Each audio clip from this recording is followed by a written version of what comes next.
Hello, it's me. I'm going to mute this audio for a moment. There we go. Hi, it's me, Matthew. I'm one of the co-hosts of Book Club for Masochists, a reader's advisory podcast. This is a podcast where we read and discuss all the genres and types of literature, regardless of our actual interest in it. Every month, we read books from a new randomly picked genre. Then on our podcast, which comes out twice a month, we discuss our reading choices, experiences, opinions, appeal factors, and other related topics as friends and library workers. We've covered everything from gardening to erotic romance.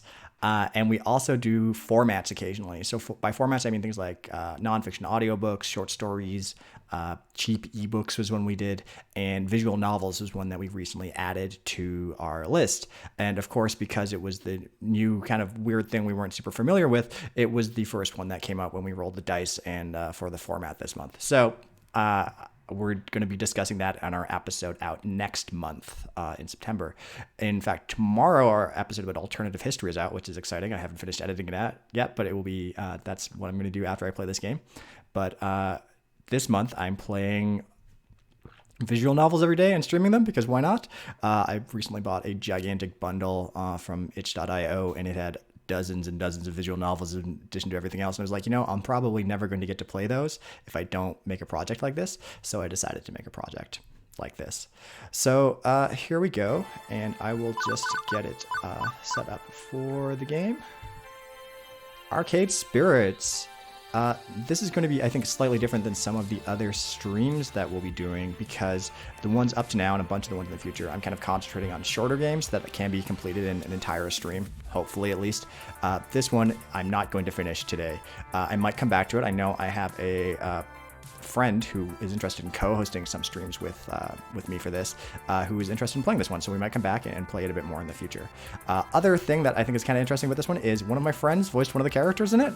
My friend Graham Stark voiced, I can't remember the name of the character, but I guess if they show up, we'll see what happens. But that's kind of a fun connection to this one, and that's one of the reasons I wanted to play it.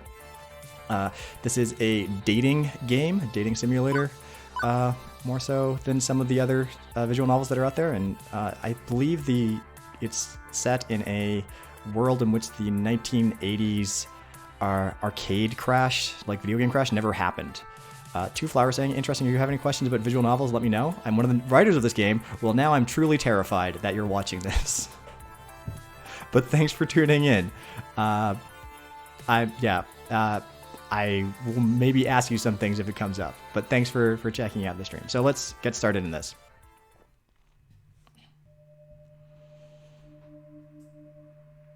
Database system online, new profile detected, analyzing. As I said the other day in one of my other streams, I love kind of cyberpunk aesthetic stuff, so I'm always all in on these sorts of thing. New profile, economic bracket, lower middle, employment category, bleak. Current emotional health rating, low. That kind of reflects my own life a lot right now as well. Ideal candidate for premium level assistance, proceed. Negative. Premium level assistance re-requested. Proceed. Negative again. Cyberpink. Yep. Gotta love the cyberpink. This game is kind of that aesthetic right now. Pretty please? I'm getting a lot of negative things. Overriding denial of assistance. Establishing premium services for profile 237771. Justification, hope. Hope should be rewarded. Spirit must be restored. Now compiling personal metadata.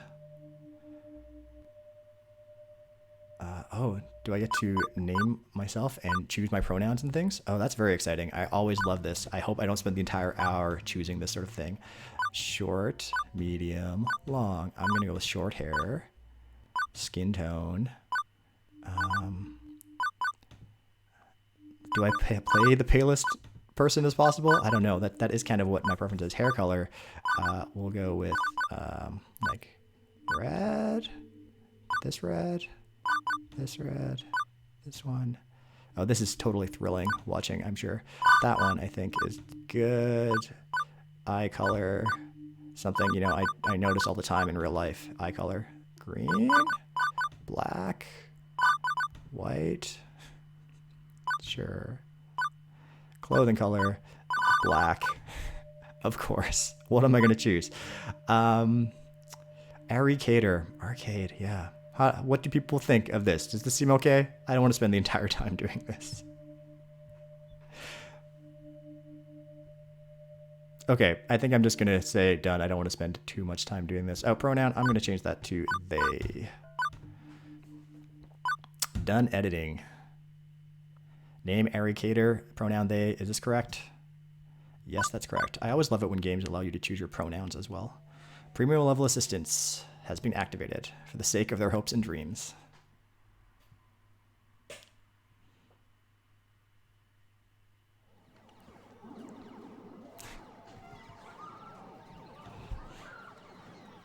Yep, following is a work of fiction, trademarked. Winners don't use drugs. I remember seeing these on arcade machines back in the 90s.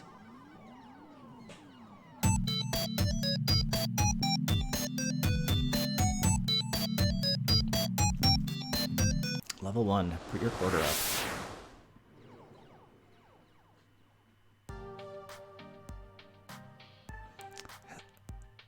Uh-oh, missed that line of dialogue there. Oh well. Year 20XX, gotta love that. Woe to the human race plagued by evil, terrifying, utterly sinister robots? Evil robots? Yep. The future year 20XX is pretty much what you'd expect it to be.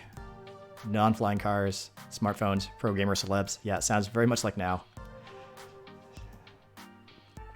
Even such wonders as 20XX holds to date, I've had no part in any of them. I've worked as a dishwasher, a shoe salesperson, and a lifeguard for the local community pool. I was a dishwasher once. In some ways, I have definitely had more job satisfaction working as a dishwasher than some of the other jobs I've had. Thank you, to Flower, for letting me go back, but if it comes up, I will do so, but I don't think I need it right now. Don't care what era of human history you live in, kitties, peeing in the pool is pretty much a constant thing. Trust me on this, that's pretty gross. Bustling metropolis of 24-hour neon utopia you see here. My little corner of it isn't nearly as shiny and cool. Let me show you. Wow. You know, compared to some of the apartments I've lived in, this one seems rather nice. So, can't complain. It's paradise in a relative sense. I can only pay half the rent. Neighborhood stabbings have been down this year. Also, my roommate picks up any stray socks or shirts I leave lying around. I can never imagine leaving stray socks where roommates would find them. That seems terrible to me. But, you know, everyone is different. I'm living large compared to most in my family tree. Or at least I was before today. You got fired from another job? So Juniper is presumably my friend. That's 3 jobs since we left the suburbs. Oh, Mad Dog Running, you're saying that you leave socks around? Okay, I'm glad I don't live with you then.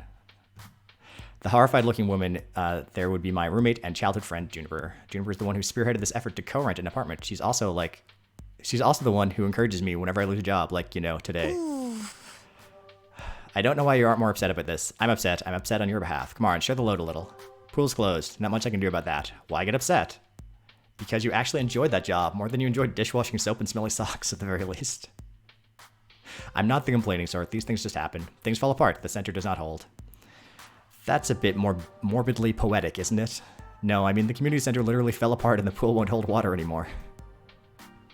I see the future. The government is definitely funding public infrastructure projects.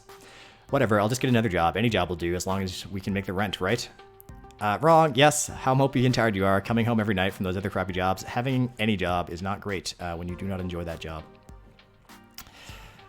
What's the point of us moving away from home if not to get away from all of that?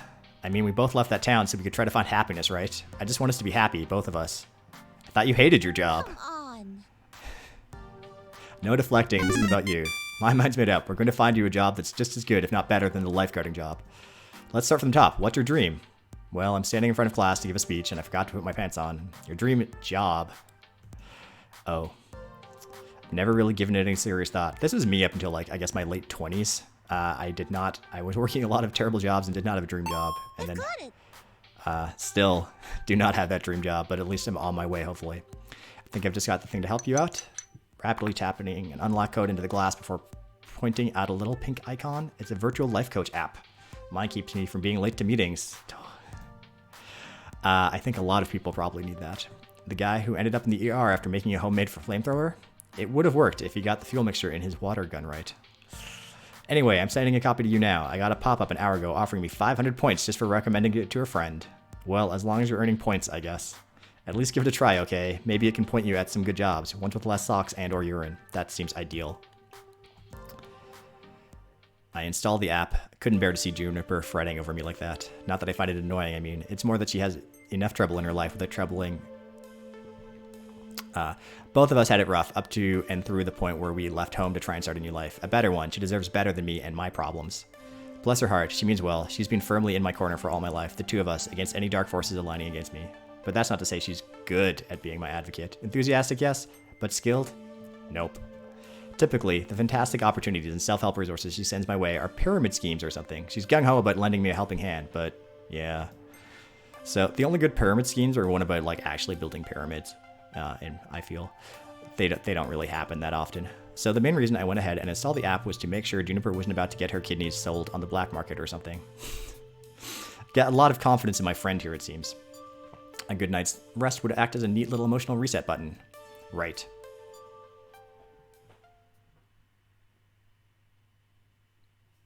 No dreams, no nightmares, just 8 hours of sweet, sweet black. The warm morning light leaked in through the cracks in the blinds. I didn't care anymore about being unemployed again. Juniper had already left to catch a bus to her office. She typically leaves before dawn. Ugh, terrible. But she's left a note for me, pinned to the tiny fridge we shared. Download app, find dream job, make money, sort your life out. I believe in you. So, moment of truth. Do I trust in Juniper's weird little app or just go find some job that pays well enough to cover the bills? Well, I think I'm going to try the app. There's a kitchen penguin in the living room / kitchen. There is indeed a penguin up in the left-hand corner. I have often, in a lot of the places I've lived, had a penguin in my kitchen area. So this is kind of fitting for this one. Figuring at the very least her miracle app could possibly help me find a job. I loaded up, tapped the icon, and... Hello! Weird cyberpunk digital assistants. What I mean? See what I mean? Anyone else would freak out over a cute girl climbing over their phone. Me, I went, huh. Also, it's one of those new kind of 3D screens, so you know, not actually magical realism here. Very normal in the distant future, year 20XX. Iris Online. So I've downloaded Iris, the personal life coach. This is the ad-supported free version, sponsored by Pizza Yums. When you have pizza on a bagel.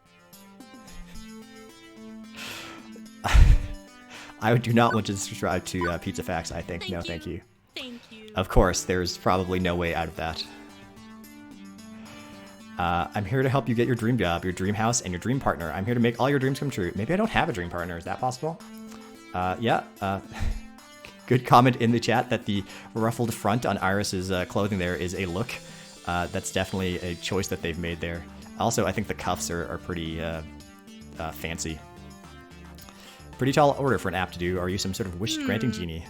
I suppose in the modern parlance, a massively interconnected database searching virtual assistant could be considered a kind of genie in a bottle.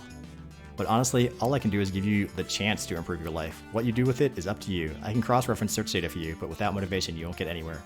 I glance up from my phone at the heaps of laundry and half-finished books and other items surrounded about my apartment. Oh, you can go ace/arrow/friendship only in this game. That's kind of fun. Dating is optional. That's always fun to see that. I'm really happy. I am not any of those myself, but I was so excited in Stardew Valley when I could get Krobus as a roommate. That was very, very exciting to me. Dating in games always seems kind of weird to me. But that's what dating games are also for. So, motivation is something I have a ton of, honest. I cannot say that for myself in real life. So, before we begin, do we have any questions? Sure, why should I use this app at all? I mean, my phone already has voice-active assistant AI. I can just say, hey phone, search the web for job listings and it'll work just as well. I do not think that's true, but, you know, maybe this app will find more targeted jobs. An advanced emotional language interpreter. I'm smarter than the average program with more heart. I can help you sort your life out by analyzing your personality and finding your perfect path in life. All thanks to my glorious, wondrous, patent-pending, super-duper identifier system. They really wanted an acronym that matched my name, but couldn't figure out what to do with the letter R. So, identifier system. I'm not sure what that R would be either. But, you know. I guess let's give me the sales pitch. Every time you think about saying something, I can tag it with an identity. That way you can be the sort of person you want to be. The system allows me to better understand who you are and what you need from life. I do this by analyzing your tone, inflection, and word choice. I can spot 5 different identifiers in your responses. Quirky, steady, kindly, gutsy, and basically. Sounds to me like your programmers also wanted a bunch of things ending in Y. That's correct. My branding is on point. Quirky responses use jokes, snark, and sarcasm to make light of a situation. Just the thing for picking up someone's spirits, but badly timed joke may not win over the room. That seems like I might be sarcastic a lot. Steady responses are sincere, honest, and logical. When you stop and think before speaking, you're on steady ground, but that might not take someone's feelings into account. Kindly responses are compassionate and empathetic and gentle in nature. They're careful with the feelings of others, but they're sometimes a bit wishy-washy as a result. Gutsy responses go with your gut. When you're brash, bold, risk-taking, and instinctive, you're gutsy, but it also means being blunt, confrontational, and aggressive, so be careful. Lastly, you can always take a basically option. It's a balanced and neutral response, safely moving the conversation along while learning more and digging deeper. Yep, totally neutral all the time, obviously. You'll build up a personality profile for you based on identifiers detected in your speech. Maybe you'll be predominantly quirky, genuinely steady, a mix of both. Who knows? It's up to you. So what you're saying is I should always try to crack jokes or be super gutsy. I would never speak basically. I mean, being basic's bad, right? It sounds bad. Nope. They're all useful in the right context. There are no bad choices, as the writer said in the chat as well, I think. Consider what you could say and go with what feels right in the moment. Don't limit yourself. Sure, you could gamify your personality, but it's more fun to let it happen naturally, you know? Just be you. Now let's see my patent-pending identity identifier system in action. How do you feel about dad jokes? Which option should I choose? Definitely not the top one. I'm not gonna make that one. I don't tell non-jokes. I definitely tell non-jokes. I think I have to go with the third one. What's a dad joke? Plus, my dad told plenty of jokes, but I don't remember him having any particular style. Oh, it's when you tell a really obvious old-fashioned joke. I feel like even just asking what a dad joke in this context is potentially a dad joke in and of itself.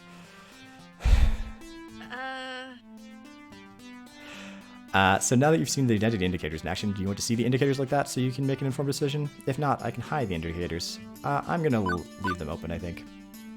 You'll see the indicators in their glorious color. What if I'm colorblind? That's why they're also uniquely shaped icons. Good job with developers to make sure that these things are accessible to as many people as possible. As we go along and analyze and tally your identity identifiers. In fact, let me show you now. Will you look at that? Such a strong personality. Basic. You asked me a single question. Hang on, you're scoring me? Didn't you say not to gamify my personality? Hey, I said you shouldn't. I'm an app. I think in numbers, so I gotta gamify it a little. Anyway, studies show that achievement, or chivos as the kids say, encourage app engagement. I'm kind of glad, like, that there aren't. I'm imagining, like, terrible achievements on, like, actual real-life dating and job apps. It's like, oh, you got an achievement for applying for 100 jobs. Bask in your misery as you did not get any of them. Oh, there's also a visual impairment mode with the text-to-speech and extra narration. I did see that when I was looking through the options, that option was there so that all the text would be read out. I thought that was really great. It's awesome when you see these things are made accessible as possible. I also track vocal responses from people you meet. Once you get to know some folks, I'll let you know how well you're getting along with them. So it tells me if I'm being terrible at interacting with them or not. So will you also tell me what the correct responses are to avoid making enemies? Or do I need to find a walkthrough for the vast game you're making of my daily life? Generally, people won't get super annoyed at you unless you deliberately and repeatedly provoke them, and it'll be obvious when you're doing that. I promise you that if you bungle a few social encounters, it won't really hurt anything. No cheating needed. You can access your store card anytime you like with the Q key, or click on the score in the upper right-hand corner of the screen. Yep, 100, one up. And that's everything. Ta-da! Okay, but how is any of this supposed to help me get a job? I only downloaded this app because my roomie claimed you're a great life coach to the unemployed. What good will taking the quiz off the back of a supermarket checkout rack magazine do with that? Well, it'll help me understand your spirit, of course. You can talk to ghosts? Is there a ghost in the room right now? Oh my gosh, if there was a ghost that I can date in this game, I'm all about that. Am I a ghost? You have to tell me if I'm a ghost, that's the rule. I don't think apps have to tell you that. Nope. I mean your spirit, your hopes and dreams, your life's passions. I can even help you find romance. Romance? Seriously, often you can find your soulmate and your dream job in the same place, but if you'd rather focus on gainful employment for now, that's fine too. Workplace dating. Well, that's a recipe for disaster, and hitting on coworkers right from day one can be kind of awkward. Yeah, no shit. Or am I looking for love and ready to start right out of the gate? Never get a second chance to make a first impression. If I meet the right person, why put it off? How do I want to handle this new opportunity? I'm open with the possibility if I meet anyone nice. Let's stay focused. I'll play it cool on day one. I'm just not interested in romance. You know, I think I'm gonna go with the romance with flirty first impressions. Or does anyone in the chat have any opinions about this?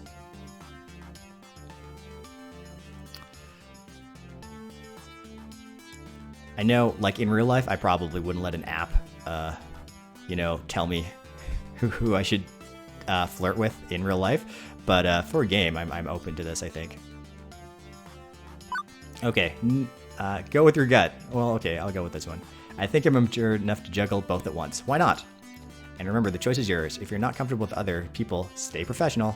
Now let's get started. To finish analyzing your personal history, please authorize me to read your social media feeds and personal information metadata. Ugh.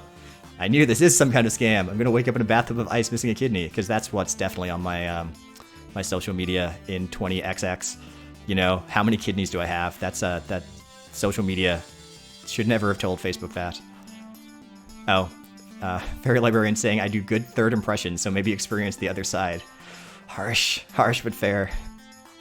I can help you register as an organ donor. Bad command or file name? You're being sarcastic. Sorry, I haven't quite finished analyzing your personality. I couldn't tell. You know, last time I tried to look into being an organ donor, the person couldn't tell me if I was even legally allowed to do it in this province. Relax, I won't share your information with any third parties. This is strictly so I can find your dream job. Am I authorized? Just like the 17 self-help books on my shelf. Still, 18th time's the charm. Man, I have 17 self-help books on my shelf. My character needs to learn how to use a library instead of just buying these. Please enjoy this recorded music. Analyzing. Do I just stand here, or? Thank you. I've identified your dream job and arranged an interview 30 minutes from now. Please put on some nice clothes. Nicer than those, please. I don't think that's too much to ask. What? For your interview, you want to look your best. But we just okay, did you land my dream job in 20 seconds? Simple, I'm awesome like that. Now get a move on. Tut, you need to catch the 8:20 a.m. bus. That's 9 minutes away. You know, I feel like I'd almost be more comfortable with job interviews if I only found out like 30 minutes before that they were actually happening. I wouldn't stress about them as much for like weeks. Like my next job interview, which is on August 26th. Cool, let me just like freak out for like a month. I do have a chance to get off this runaway train. Nobody says I have to obey my new digital fairy godmother. I could delete the app and go find a real job. That'd be the safest option. I could. So, okay, Two Flower. If I just choose to stop this before it's too late, like, what happens in the game? I'm kind of curious. Does it just, like, give me a game over screen, or does it, like, say, no, you should probably do the other thing?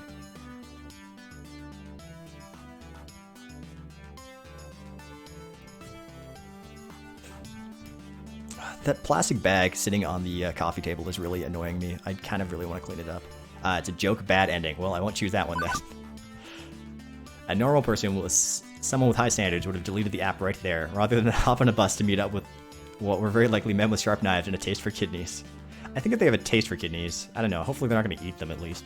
I was already getting dressed before she'd finished that sentence. It's not that I believe the silly app's claims at serving my hopes and dreams on a silver platter. Honestly, I expected another shoe salesman job, at best. But okay. I choose to trust in the science. What is my dream job anyway? What the hell? Let's do this. Like I always say, go with the flow. I'm gonna go, what the hell? Let's do this. Since it's the... I don't know. Why not? Oh, and an achievement. If I get the joke bad ending.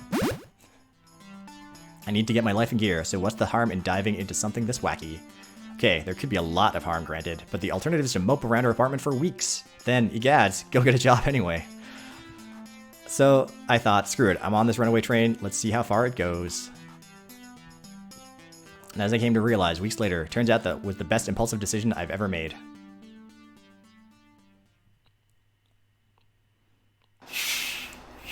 The bus drops me off, oddly enough, not very far from Juniper's office building, although my destination isn't nearly as upscale as that. Okay, so there's Whole Story, which I assume is a bookstore selling books about holes.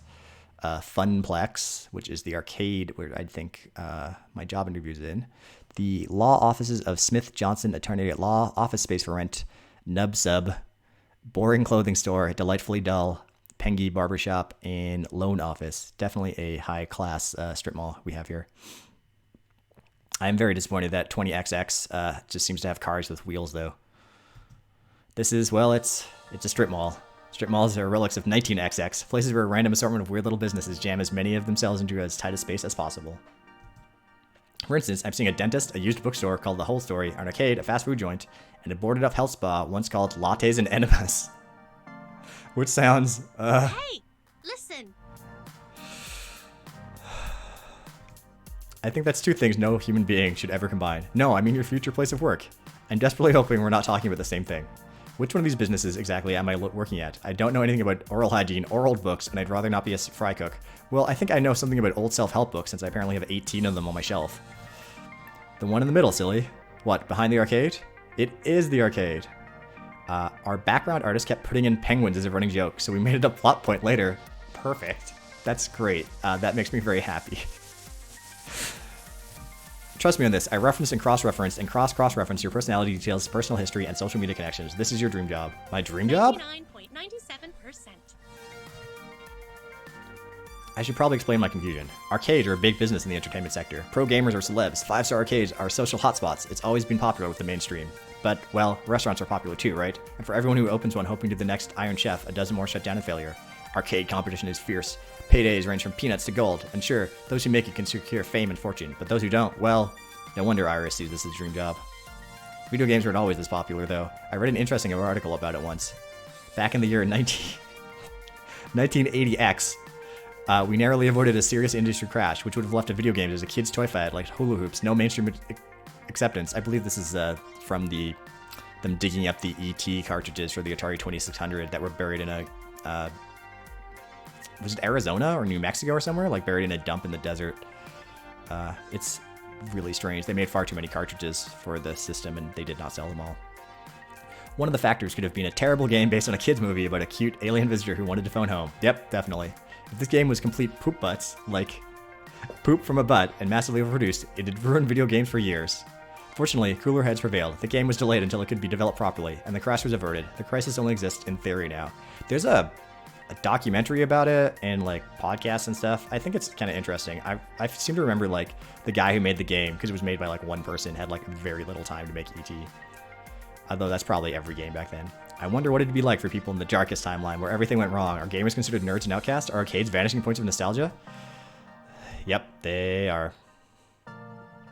Make no mistake, as popular as they are, the arcade industry is a dodgy, risky prospect for a job. Plenty make a run at it, only to come up short. Considering Iris was tasked with getting me a job I'd enjoy and keep for more than a few months, this led me a bit confused. This isn't me saying no, it's an interesting prospect, but, I mean, are you sure about this? You say you're 99% sure. 97%. Won't this be like my lifeguard job, though? Satisfying but short-lived? This arcade doesn't exactly look like a 5-star. It's no Deco's Palace, that's for sure. And to be perfectly honest, I haven't set foot inside an arcade in... Uh-oh. Flashback. 15 years. I remember really enjoying arcades when I was a kid. I wonder why I stopped going to them. Iris interrupts that thought, eager to show off her homework. My sources say yes. That's not some arbitrary number. I've designed to be a bit silly and whimsical, but my math is deadly serious. My coders made me be the warm, personable front of a database array that's currently laser targeted on getting you exactly what you need, right here, right now. And when this place inevitably collapses and I lose my dream job, what makes you think that's going to happen? Because it does. It always does. I don't think your database accounts for my family curse. We've always had to, I don't know, compromise, settle, because things rarely work out. You always have to be ready for the worst. It's why I take things in stride these days. Does that mean you shouldn't even try? It sounds like a psychic bowling ball toy. The Magic 8 Balls. Fairy Librarian, I believe that's what you're referencing. I open my mouth to protest, and then close it. As often as my life tends to crumble out from under me, it's not like she was wrong. I still had to try. I mean, what the hell, why not? Buy the ticket, take the ride. That's what I told myself when I walked out the door this morning, wasn't it? No matter how risky, I owed it to myself to jump in with both feet. And when it all came crashing down, well, I'd recovered before, I'd recover again. Meanwhile, may as well take the opportunity in front of me. So I opted to push on through these doors and see what waited for me on the other side.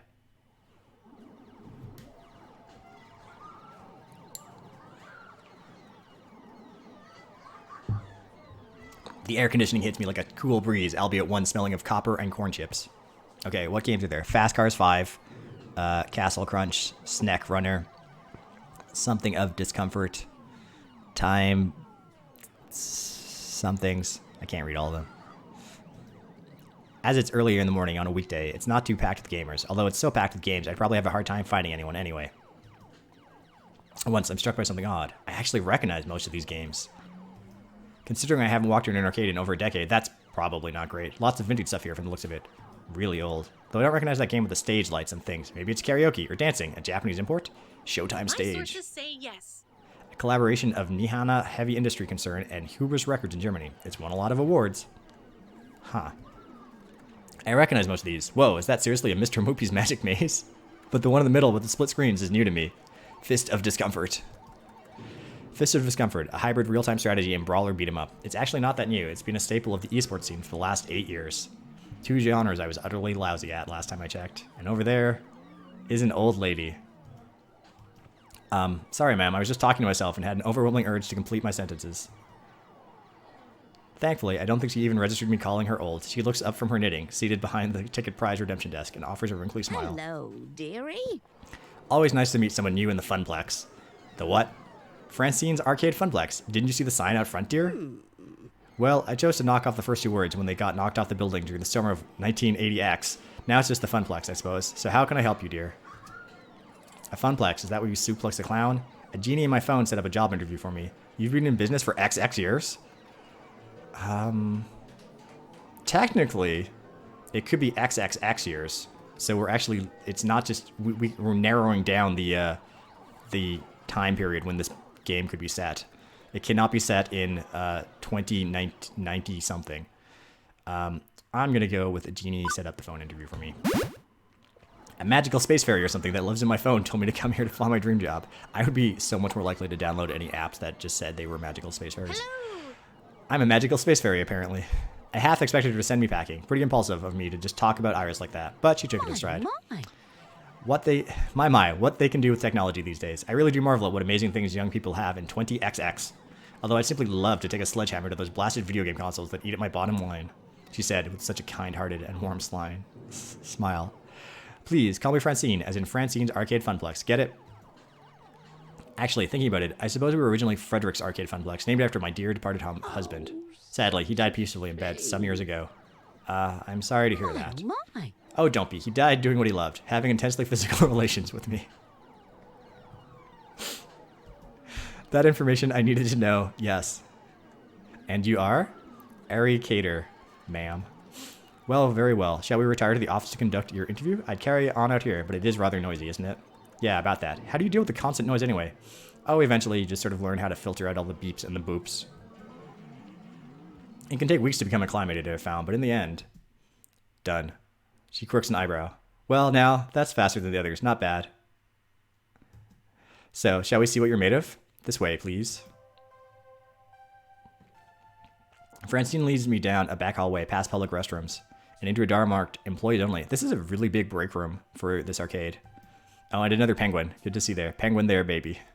And it takes all of my restraint not to point out the extraneous apostrophe. Yep, the employee... Yeah. I'm sure there's a way to make that make sense, but it's not a sentence that functions very well. Our backstage oasis. I'd suggest we do this in Gavin's office, but it's a bit too untidy. I don't blame the boy. He's been so overworked lately. Please have a seat, and we'll begin. As quirky as this place and its owner may be, at least I'm confident that I can nail the interview portion of the proceedings. I've interviewed for 12 jobs and held down 3. I know all the standard questions. What are your greatest strengths? What do you see as your weaknesses? Once I even had to describe how to assemble a Lego set to prove my communication skills. All of these seem like very easy jobs. The worst I ever had was in a position I did not get, and I was asked how could I justify the money they were spending on insurance for their digital collections at a library, and I was incapable of answering that efficiently. And then later, someone on the interview committee apologized to me for that question, and they said they didn't know how to answer it either. So, yeah. Assembling a Lego set seems much easier in comparison. I'm confident, prepared, ready. If you were a dinosaur, what dinosaur would you be? What? Okay. This won't be a typical job interview after all. Okay, what dinosaur? T-Rex? No. Pterodactyl? I don't think a pterodactyl is a dinosaur. I think it's something else. But that's kind of the one I'm aiming for. Does anyone have thoughts about which one I should go with?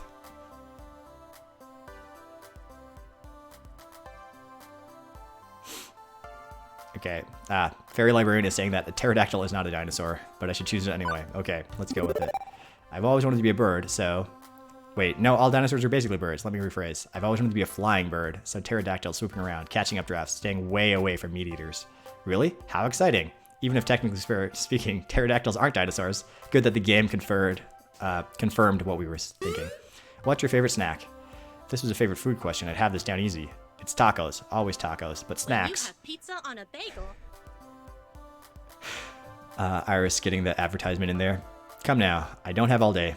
After giving it a good thought, well, how could I forget my favorite snack? Tacos are also my favorite snack. A tasty apple with almond butter. Whatever munchies lurk in the depths of the vending machine. Ugh, none of these seem like ideal to me. Which do I choose? I think the tasty apple is probably the one I'm gonna go with. An apple a day keeps the doctor away. If I'm hungry, I need something that's got enough nutrients and protein to carry me through the rest of the day. That's good. You know how to plan accordingly for any situation. Sure I do. You know what they say. You are what you eat. Next question. Nothing I prepared for has helped me plan for this odd interview. I brace myself for the next one. What SS can you bring to the team during the inevitable zombie apocalypse? Is this interview for real or is this a dream? As I look into Francine's deadpan expression, I know she's 130% serious. I do not believe that's a deadpan expression for a moment. She's smirking as like hell. Engineering, I can make stuff. Medical, and hey, no lawyers left to sue for malpractice. To be honest, I'd probably get eaten on day one. Of these three, engineering is the one I'm going to go with. Medical is not something I excel at. I'm essentially MacGyver. I can make anything out of a string, a match, and a screwdriver, especially if what you want is a screwdriver wrapped in burning string. Good, we'll need someone to build makeshift defenses and think quickly in case we get surrounded. An inventive brain is always a critical role in any survival. One more thing. Why are you here? The question is so simple and almost actually relevant to career planning that it takes me off guard. This is the sort of job interview question where it's always like, why did you apply for this job? Why do you want this job? And then the answer is just like, I want this job because I want a job in the profession that I got a master's degree in. This seemed to be like a vaguely good fit. I told you, the magical space fairy in my phone sent me here to find a job. Maybe I should tell that at the next job interview. The magical space fairy in my phone sent me here. Let's be sensible. Yeah, I want to pay my rent. That is often the reason why I'm there to get a job. Thanks, fairy librarian. You're seeking a job, true, but that doesn't really answer my question, does it? No doubt you think my interview questions are a bit silly, but I like to think of the Funplex as more than a collection of tasks and people to perform those tasks. Most folks my age opening arcades at the time saw it as just another way to make a quick buck. But, well, I saw it as something else, something more than a way to make a large pile of quarters. And I expect you to find the others working here see it as something more too. Everyone has a dream they're chasing. And for my friends, it lies within the Funplex. Now, if all you want is a paycheck, I can provide that. But the last fellow in your position, that's all he wanted. And he didn't last long. So I ask you again, why are you here? To be honest, I didn't have a better answer than, why not? Buy the ticket, take the ride. That's what I told myself. But that wouldn't cut it here. I needed to actually think this through. It's a Funplex, a plex of fun. I like fun. To be honest, I don't know, not yet. I'm looking for hope. I haven't had much lately. If I don't dare to take risks, I'll be stuck. Confused silence. Oh, confused silence is very tempting here. But I'm not sure which one to go with. Do I go with confused silence? I'm going to go with confused silence. The best I can offer her is a helpless shrug. What's been pushing me forward? Why do I keep going on? I can't say for certain, not well enough to answer her question. But she seems to understand, even without a word, a smile, and a nod, sympathetic. You wouldn't be the first person coming here looking for answers, dear, and likely not the last. I suppose I can offer you a try at this, on a trial basis. Perhaps you can find what you seek within my humble little Funplex. Hoping to secure the deal, I offer some facts in my favor. I worked as a lifeguard, so at the very least, I can promise you I'm a diligent worker and attentive, if that helps. That perks her attention. Oh my, a rather serious occupation, that. And an unusual step from such troubled waters to a land of make-believe. You enjoyed this role as a lifeguard, I take it? Yes, Mom. My roommate says she often noticed me smiling after coming home from work, which makes Francine smile in turn. I can't say I can offer a role with such high stakes, but you'd be surprised at the many ways one can save a life, even here. Very well, I'm satisfied. Let's get you to work. I breathe easier at that. Probably the weirdest job interview I've ever had, to be sure, and yet it felt appropriate, like it was about far more than just filling a slot on the payroll. Francine leads me back to the arcade floor to introduce me to my duties. It only occurs to me now that I forgot to ask exactly what duties this mystery job I'd accepted really involved.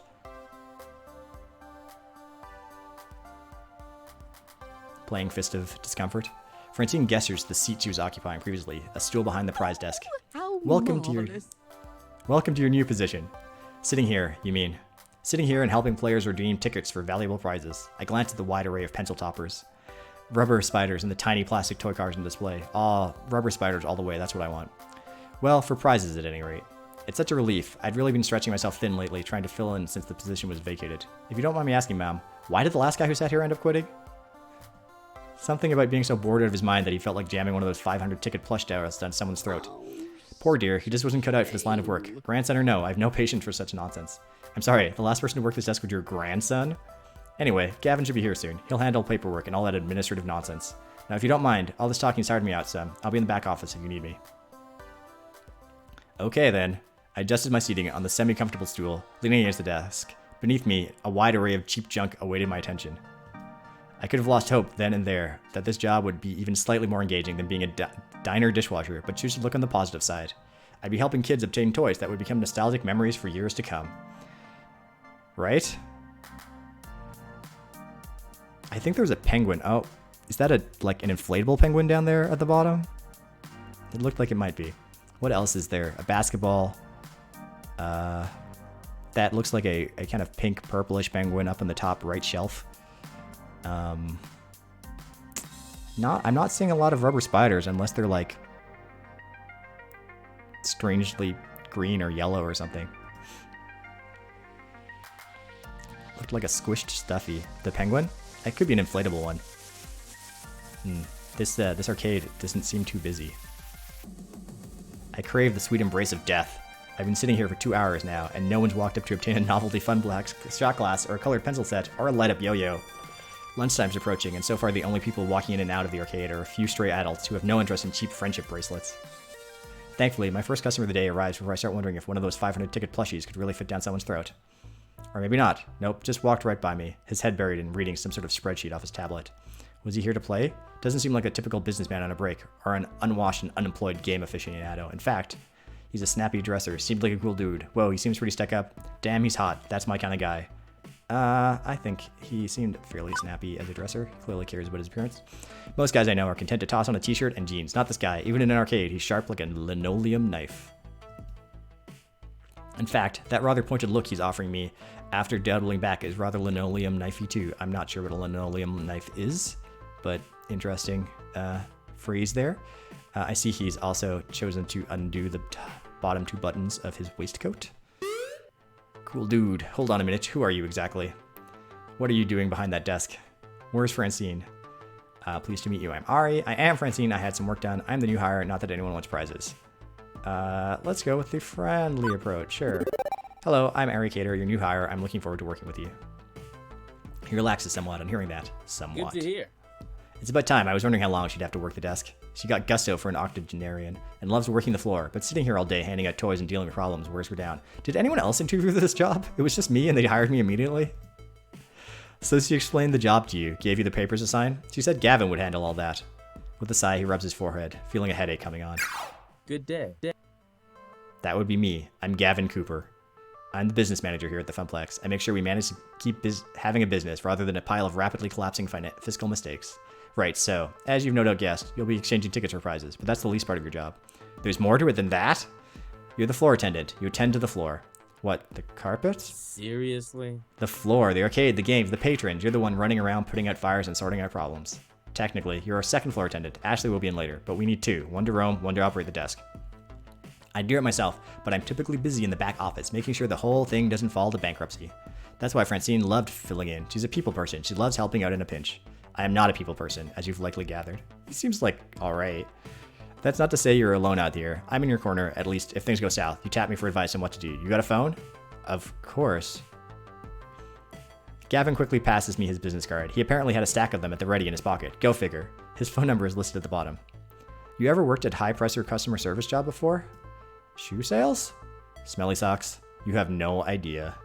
Right, well, you know how to keep your head when a customer doesn't, I hope. But anything goes sideways, you text me. I'm not around, you text Ashley or Naomi, in that order. Who and who? You'll meet them soon enough. I think not. Although, above all, do not bug Francine. She's practically retired. Let her enjoy that retirement in peace. I noticed that Gavin has like a rip in his jeans or pants. Interesting combination with the rest of it. Comprendo. Relax, I got this. Stress feeds me, makes me strong. This isn't my first pony ride, you can rely on me. But 911 for huge emergencies, right? Not my first pony ride. It's not my first explosive ordnance test. I've worked retail and food service, and I've worked as a lifeguard at a pool. Managing stress in difficult situations, even life or death ones, is something I've got experience in. You can rely on me. Gavin nods approvingly. Good, I've got +1 to my Gavin score. I like to hear that. If you can handle yourself and exercise good judgment, you'll last a hell of a longer than the last guy who sat there. If you stay clear and honest with me, do your work, do it well, we'll get along swimmingly. I have enough problems keeping this magical arc of hopes and wishes afloat. Please don't add to my problems. Magical arc of what now? Gavin sighed. His expression softened somewhat. Afterwards, I take it Francine told you her theory, that this is more than just a job, more than just an arcade? That's my understanding. I'm not dressing up words. I like to speak plain, if I'm curt, and that's because optimization is a factor of my job. Everyone working here wants to work here. This is where they belong for one reason or another. Me, I love chaos. I love wrangling chaos, specifically.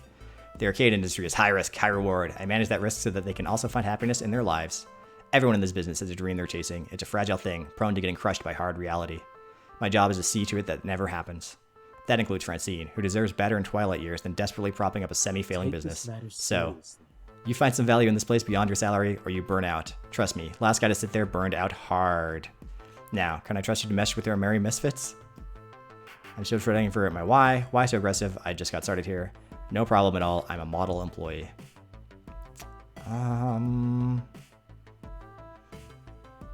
Top one? Sure. I'm still trying to figure out my why. To be honest, I'm still sort of sorting out why I'm here, what my dream is. But I'm not here to step on anyone else's dreams in the process. I'm here to do my best at supporting everyone. Good to hear. Well, Gavin got another +1. I'd say we share similar views then. It'll be a pleasure to work with someone who's actually enthusiastic and competent. And hopefully, the Hive of Weirdness will help you find your dreams along the way. Anyway, I need to go prepare your paperwork. Technically, you shouldn't be working until we've crossed the I's and dotted the T's, but since I'm already sitting here, you'd rather I stick around? That would be accurate. If you're willing to fudge things a bit and work today anyway, it'd help us out a lot. Now, if you don't mind, Naomi likely could use a hand in the workshop. A good opportunity to introduce yourself as well. Got it. Wait, someone else is here? I haven't seen anyone else. Yep, that sounds like Naomi. Her workshop's through that door, the one next to the UFO catcher, the crane game, to use layman's terms. Satisfied for now, Gavin heads in the back, presumably to the office to go crunch some numbers. If Francine's really taking a nap back there, hopefully he's going to crunch quietly. My first coworker ended up slightly less cool of a guy than I thought he'd be, but he's not a jerk, definitely. I get where he's coming from. Plus, I've known really blunt people before. It's easy to mistake them for jerks, especially at first glance. I figure I can give this guy an honest chance. Anyway, I should go meet my next coworker, this Naomi that he mentioned, although I could swear Francine and I were the only ones here until now. Yep, chewing up those numbers. Definitely what he's doing. Just like crunching them with like hammers. That's what those sort of people do. A double door, also marked employees only, also with an apostrophe, leads from the arcade floor to what feels like an industrial area of some sort. I turn the handle and step inside.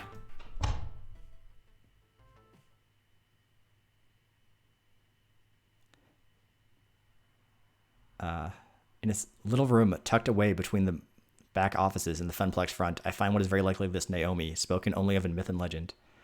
Fairy librarian. I was picturing some serious molars. Oh, crunching the chewing up the, yeah, just more like dealing with the numbers like Cookie Monster style, just like crunching them in your mouth. Definitely possibility, I suppose.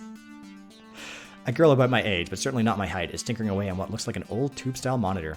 Huh, I didn't realize they had so many circuits. She doesn't notice me when I come in, too busy soldering a capacitor into place. The lingering smell of melting metals fills the air of the poorly ventilated workshop. Excuse me? For lack of better way to interrupt her. I was worried no matter what I did, she might, I don't know, burn her fingers or jump so high she hit the ceiling. Or something. Fortunately, the shock's not quite that intense. Hello? Hey, you know this room is for employees only. She said with no apostrophe. Are you lost? Do you need something? I'm Ari Cater. I'm the new floor attendant starting today. Oh. Hi. I didn't realize Francine already found somebody. I guess I forgot to check my text. Whoops. She spares a glance at her phone on the nearby workbench, where a huge stack of green notification messages lie in wait. One thought comes to mind. On actually seeing her, no wonder I didn't notice her until now. She was totally focused on the task at hand. I always assumed retro arcade nerds were fat middle-aged guys. Oh my god, she is so cute. I just want to hug her, but that would be super inappropriate. I'm gonna go with option 1, I think. This room's right at the heart of the building, but totally isolated, with the heavy doors closed behind me. I can barely hear the arcade. Considering how completely and utterly dedicated she was to that monitor, not even noticing me, I guess that's also why. But what I first noticed is her smile. Even when squinting to see the tiny components on that circuit board, even when laser focused, she was smiling happily. Hello. Anyway, I'm Naomi Fairchild, the Funplex's techie. Hi! Pleased to meet you. I was expecting Gavin, though. He usually checks up on me about now. He's busy doing strange things with numbers, eating them, apparently, according to the chat. Yeah, that sounds like Gavin. I take it he sent you along to help. Great. Give me a hand with this monitor. It's really heavy, and I'm still paranoid about dropping it after what happened last time. Really? What happened last time? Well, I dropped it. Oh, right. She helps me lift the large cathode ray tube, slotting the heavy metal framework into place within the exposed guts of the nearby arcade cabinet. Once done, she starts hooking wires back up to the other wires. There's a surprising number of green circuit boards in that largely hollow wooden shell. This is the first time I've seen inside one of these things. It's weird. Lots of empty space, a couple large slabs of circuits, and that beefy monitor. Why is it so empty in there? Maybe we could fill it with nacho dip. It's my first time seeing the guts of a game. Top one. Why is it so empty in there? Seems inefficient. Couldn't you pack more games in the arcade if it was more compact? Not really. It's more about the footprint on the floor than the vertical height. Naomi keeps working, using a pocket multimeter to check various connections as she Let me speaks. explain. I mean, compare American and Japanese cabinets. Ours are designed for standing players, so they have to be upright, even if that means an empty base. Japanese candy cabs are shorter, so you play sitting down, but I prefer American style. Ours have more room for art. She closes up the rear access panel, closing it with one of the many keys on the keyring at her side, then steps back to admire her handiwork. There's genuine joy in that smile, not just at a job well done, but at looking at the whole thing like it's a fine sculpture. So beautiful. I love the classic Midway TM style. Look at those sharp angles, the side art decals, the bold font on the marquee, the bezel artwork. I have, a few years ago, the Lego Dimensions video game had a Midway arcade guy as one of the expansion things you could get, and it came with a tiny Lego arcade machine of, I can't remember the game now. It was like Defender or something, but it's cute. I have it over on the shelf behind me, in fact. The what artwork? With a sigh, Naomi points out key features to me. The strip across the top with the game title, that's the marquee. The artwork that wraps around the monitor, that's the bezel. I mean, you see it too, right? How beautiful and cohesive it all is, working in harmony to give this game its own unique feel, its own experience. As for me, well, a bunch of weird-looking boxes in a row looks ugly. I agree, it's beautiful in its own way, so you're our resident game historian then. I agree, it's beautiful. The way she stares lovingly at this, well, honestly, this box of wooden circuits and vacuum tubes and stuff, I think I understand. It was made to be one whole thing, the art, the style, and of course the game itself, all of it part of the same experience. Everything about the game is the game. You run it in an emulator or on a game console instead, it's made lesser. Yeah, I guess I can see it. It's beautiful in its own way. Oh, good. Two Flower says, oh, I have that. It's cute even if the emulator itself was kind of basic. You mean the emulator in the LEGO Dimensions game? There was like a ton of arcade machines in that, but I did not get around to playing them all. To unlocking them all, but the ones I played were pretty fun though. Naomi lights up with joy like a pinball machine, all twinkly and shiny. Woohoo! Finally, so few people really understand the beauty of a classic arcade game. Having someone I can talk to about this stuff is going to be great. Especially with that jerk, Gavin, running the numbers. Gavin? What's wrong with Gavin? Okay, well, don't get me wrong, I can get along with him generally, but his whole attitude just... Oh... All he really cares about is money. He keeps the arcade running, yeah, but I just know if he had his way, he'd gut the whole place. If anyone's gonna ruin the Funplex, it's him. Mark my words, it's inevitable. That doesn't sound right. He seemed easy enough to get along with, and what's more, Gavin gave me that whole speech about protecting their dreams. This looks like a pretty sore point here, a long-standing argument that the new person really shouldn't get involved with. And yet, I'm involved, aren't I? I have to work with both Naomi and Gavin. So I'm not sure I should prod at it, but I kinda want to know too. Don't rock the boat, clear the air and find out more. Let her keep talking. Clear the air and find out more. I get this is touchy, but I'm going to work here. I think we should all be honest with each other. No gossiping. So I gotta know, why do you think Gavin wants to destroy the arcade? He buys into Francine's area that this is a place for dreams. He says he does, but he's willing to sacrifice way too much just to keep the whole thing afloat. Road to hell, best intentions, etc. if he had his way, this place would be like Deco's Palace, nothing but ticket games and prize catchers. He thinks actual video games are too expensive, a waste of floor space. I bet he'd remove them all if he had his way. I just don't trust him. I don't trust him to do the right thing. But that's my problem, not yours. Sorry to drop gossip in your head like this. Thanks for hearing me out anyway. Right, let's get back to work, shall we? Now, for the less fun part. You seem a strong, strapping kind of person.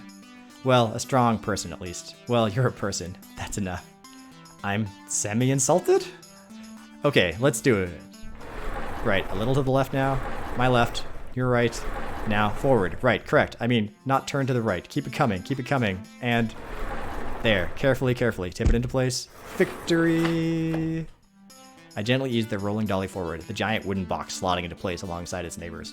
The two-wheel dolly makes it easier, but hardly easy, especially with Naomi fretting over her baby getting scratched or worse, falling over. But with the work done, she's all smiles again. Yeah. Okay, glad to be done with that one. I swear, I've been working on that monitor for ages. These tubes are finicky as heck, and I'm still not totally satisfied with the flyback. But thanks for helping me out. I really like the sound effects in this. They're cute. Ari, I think you're going to do just great here. Happy to grow up. Alright, stomach growling. Food required, except I wasn't expecting to actually be working today. I forgot to pack a lunch. Yeah, I'm not. Definitely have never brought lunch to a job interview. Okay. Bye, Two Flower. Thanks for coming by. I appreciate you checking out the stream. Mine well. The sound effects and the voice acting bits are delightful. I've actually turned off most of the voice acting. There's really full voice acting in this game. But I felt that if I was just sitting here listening to it play out, it would not be as... it would be kind of weird to just not be talking as much, I guess. Now, I'm just talking here, but if you had a pizza on a bagel... So any good restaurants from walking distance? I think that bookstore next door sells donuts and stuff. Oh, not really, unfortunately. I mean, there's a cheapo Wub Sub sandwich place, but even if that stuff is super tasty, you don't want to go there. You need to eat healthy. Hey, I know. Wait right here. And she's off, scaring back to her hidey hole. And she's back, scaring from her hidey hole. Lunchtime, here you go. She presses a box lunch into my hands. It's a bento box. I learned how to make them from my mom, who learned from her mom back when they lived in Japan. Rice and pickles and all sorts of good healthy things. Wait, you're giving me your lunch? Sure, why not? And yet, when I first walked in as a stranger, she looked super uncomfortable with me. That escalated quickly. What'll you have for lunch then? I can just get some nachos from the vending machine or go hit the whole story next door. I've got a book delivery to pick up anyway. But you said eating healthy was important. See you after lunch. I can't help but think she was just looking for an excuse to go get some junk food instead. I'd say Naomi definitely fits in with Francine's ideals for the decade. She's got a love for these games, and it shows. And giving me her lunch, me, a total stranger, that's a kindness I don't know if I deserve, but I appreciate it all the same. So, a bento box. I've only seen these in anime. It's cute, and hopefully has plenty of calories too. Armed with a box of health food, I retire to the employee lounge to get my munch on.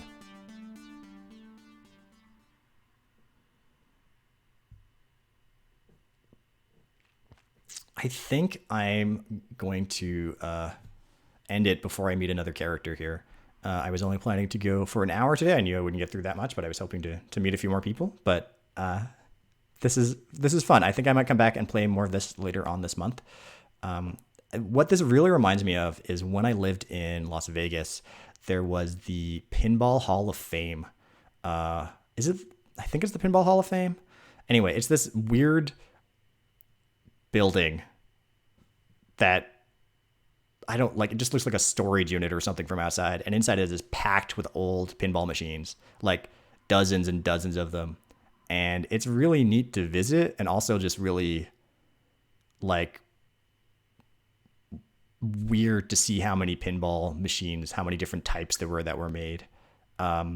It's if you're ever in Las Vegas, it is probably one of the best things you can do, but I do not like Las Vegas very much, so that's one of the reasons why. But it's like called the Hall of Fame, and some of the pinball units have little descriptions, like handwritten descriptions about like the history of them, which are kind of interesting to see, but it's clearly like not super like historical as you might find. Anyway, thanks for checking out the stream. If you're interested in the podcast, there's a new episode tomorrow about alternative history novels. Episodes come out the first and third Tuesday of every month, and I'll be back tomorrow streaming something else. I can't remember what. No, it's Vincent. Oh, I can't remember. It got voted on Twitter, and there will be another Twitter poll where you can choose what game I play going up maybe tomorrow. So thanks for checking it out, and I'll hopefully see you around in the future. And how do I turn this off? Anyway, have a good evening, all. See you later.